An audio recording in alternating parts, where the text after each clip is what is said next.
তুফান মানে ঝড় কোনোভাবেই থামছে না, 3 সপ্তাহ হয়ে গেছে। আবার আমরা চিন্তা করছি যে আরো শো বাড়াবো। তুফান সিনেমাটি মুক্তির আগে যতটা গর্জে উঠেছিল তার চেয়ে যেন অনেক বেশি বর্ষেছে। দেখে সিনেমা হলগুলোতে ঝড় তুলে বিদেশের মাটিতেও ইতিমধ্যে ঝড় তুলেছে তুফান। তৃতীয় সপ্তাহ পরেও সাকিবের তুফান দেখার জন্য দর্শকের উপচে পড়ার ভিড় দেখা যাচ্ছে। তো কি অবস্থা, কেমন আছেন? আমি নিউন ভাই আর গাইজ। আজকের প্রথম নিউজটি থাকবে 3 সপ্তাহ পরেও সিনেপ্লেক্সে তুফানের শো বাড়ানো হবে।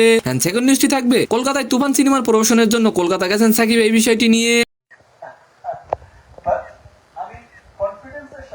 আশা করি ভিডিওটি সম্পূর্ণ দেখবেন। সাকিব খানকে নিয়ে এক শ্রেণীর বোদ্ধারা আছেন যারা এখন পর্যন্ত সাকিবের নামে নাক ছিটকানো মনোভাব পুষে রেখেছেন। তুফান সিনেমার পর তাদের থতামুখ ভত হবার জো হয়েছে। এখন বাংলাদেশের মানুষ বলতে পারবে আমাদের সাকিব কম কিসে।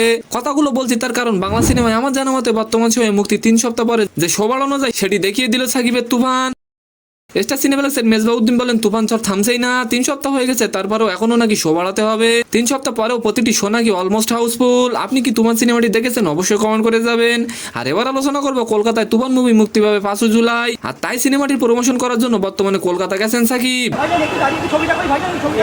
তার আগে কলকাতার মেট্রো রেলে তুফানের প্রমোশন দেখানো হয়েছিল। তাছাড়া রাস্তার বড় বড় বিলবোর্ডেও তুফানের প্রমোশন করা হয়েছে। আর এবার সাকিব খান নিজে হাজির হয়েছেন তুফানের প্রমোশনের জন্য।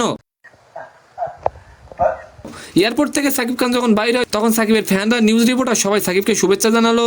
একজন প্রশ্ন করেছিল কলকাতায় কি ঝড় তুলবে তুফান? সাকিব বলেন আমি আশাবাদী। তো সম্মানিত দর্শক, আজকের ভিডিওটি কেমন লাগলো অবশ্যই কমেন্ট বক্সে জানাবেন।